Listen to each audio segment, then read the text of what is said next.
Charlotte's Web, Chapter 10, An Explosion. Day after day, the spider waited, head down, for an idea to come to her. Hour by hour, she sat motionless, deep in thought. Having promised Wilbur that she would save his life, she was determined to keep her promise. Charlotte was naturally patient. She knew from experience that if she waited long enough, a fly would come to her web, and she felt sure that if she thought long enough about Wilbur's problem, an idea would come to her mind. Finally, one morning toward the middle of July, the idea came. "Why, how perfectly simple," she said to herself. "The way to save Wilbur's life is to play a trick on Zuckerman. If I can fool a bug," thought Charlotte, "I can surely fool a man. People are not as smart as bugs." Wilbur walked into his yard just at that moment. "What are you thinking about, Charlotte?" he asked. "I was just thinking," said the spider, "that people are very gullible." "What does gullible mean?" "Easy to fool," said Charlotte. "That's a mercy," replied Wilbur, and he lay down in the shade of his fence and went fast asleep. The spider, however, stayed wide awake, gazing affectionately at him and making plans for his future. Summer was half gone. She knew she didn't have much time. That morning, just as Wilbur fell asleep, Avery Arable wandered into the Zuckerman's front yard, followed by Fern. Avery carried a live frog in his hand. Fern had a crown of daisies in her hair. The children ran for the kitchen. "Just in time for a piece of blueberry pie," said Mrs. Zuckerman. "Look at my frog," said Avery, placing the frog on the drain board and holding out his hand for pie.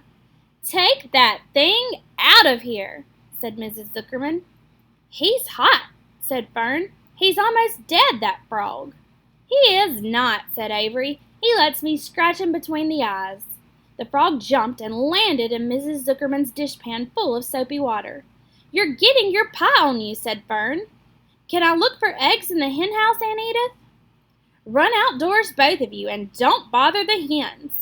"It's getting all over everything," shouted Fern. "His pie is all over his front." "Come on, frog," cried Avery. He scooped up his frog. The frog kicked, splashing soapy water onto the blueberry pie. "Another crisis," groaned Fern. "Let's swing in the swing," said Avery. The children ran to the barn. Mr. Zuckerman had the best swing in the county.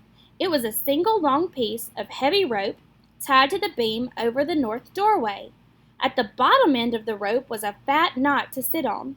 It was arranged so that you could swing without being pushed. You climbed a ladder to the hayloft. Then, holding the rope, you stood at the edge and looked down, and were scared and dizzy. Then you straddled the knot so that it acted as a seat.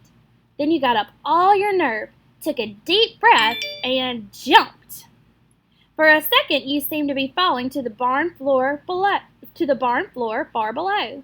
But then suddenly the rope would begin to catch you, and you would sail through the barn door going a mile a minute, with the wind whistling in your eyes and ears and hair. Then you would zoom upward into the sky and look up at the clouds, and the rope would twist, and you would twist and turn with the rope.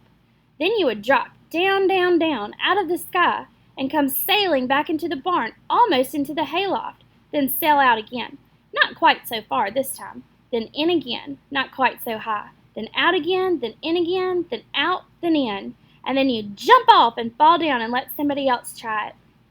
Mothers for miles around worried about Zuckerman's swing. They feared some child would fall off, but no child ever did. Children almost always hang on to things tighter than their parents think they will. Avery put the frog in his pocket and climbed to the hayloft. "The last time I swung in this swing, I almost crashed into a barn swallow," he yelled. "Take that frog out," ordered Fern. Avery straddled the rope and jumped. He sailed out through the door, frog and all, and into the sky, frog and all. Then he sailed back into the barn. "Your tongue is purple," screamed Fern. "So is yours," cried Avery, sailing out again with the frog. "I have hay inside my dress. It itches," called Fern. "Scratch it," yelled Avery, as he sailed back. "It's my turn," said Fern. "Jump off." "Fern's got the itch," sang Avery. When he jumped off, he threw the swing up to his sister. She shut her eyes tight and jumped. She felt the dizzy drop, then the supporting lift of the swing. When she opened her eyes, she was looking up into the blue sky and was about to fly back through the door. They took turns for an hour. When the children grew tired of swinging, they went down towards the pasture and picked wild raspberries and ate them. Their tongues turned from purple to red. Fern bit into a raspberry that had a bad-tasting bug inside it and got discouraged. Avery found an empty candy box and put his frog in it. The frog seemed tired after his morning in the swing. The children walked slowly up toward the barn. They too were tired and hardly had energy enough to walk.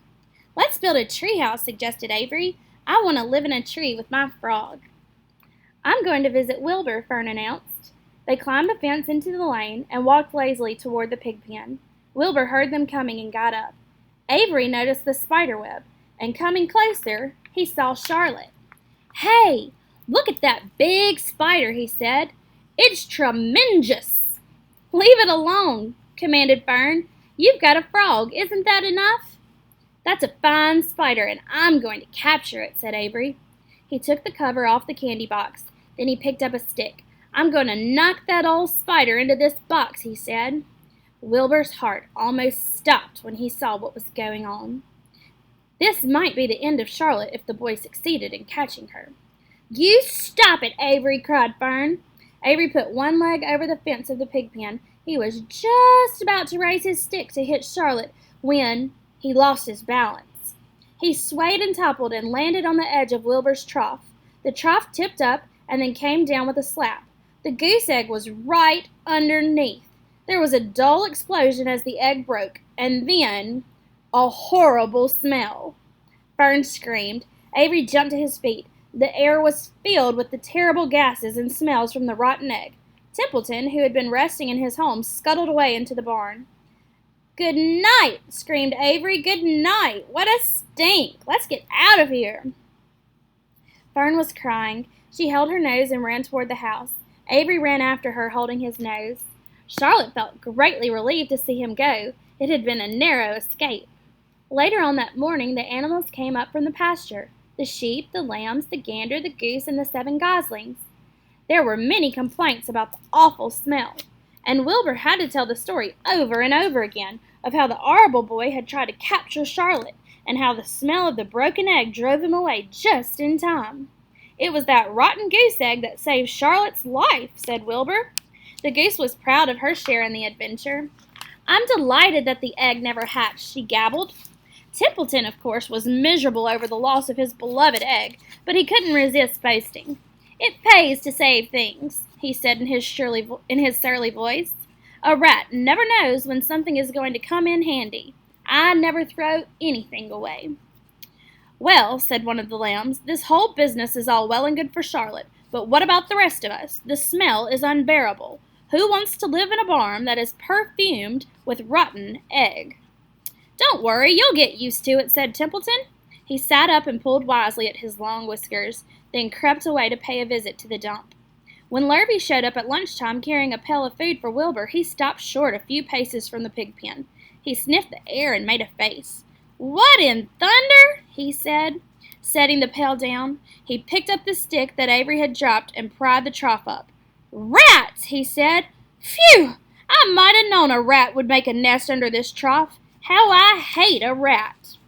And Lurvy dragged Wilbur's trough across the yard and kicked some dirt into the rat's nest, burying all the broken egg and all Templeton's other possessions. Then he picked up the pail. Wilbur stood in the trough, drooling with hunger. Lurvy poured.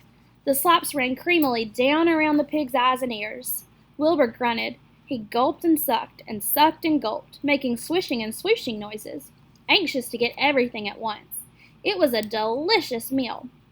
Skim milk, wheat middlings, leftover pancakes, half a donut, the rind of a summer squash, 2 pieces of stale toast, a third of a ginger snap, a fish tail, 1 orange peel, several noodles from a noodle soup, the scum off a cup of cocoa, an ancient jelly roll, a strip of paper from the lining of the garbage pail, and a spoonful of raspberry jelly.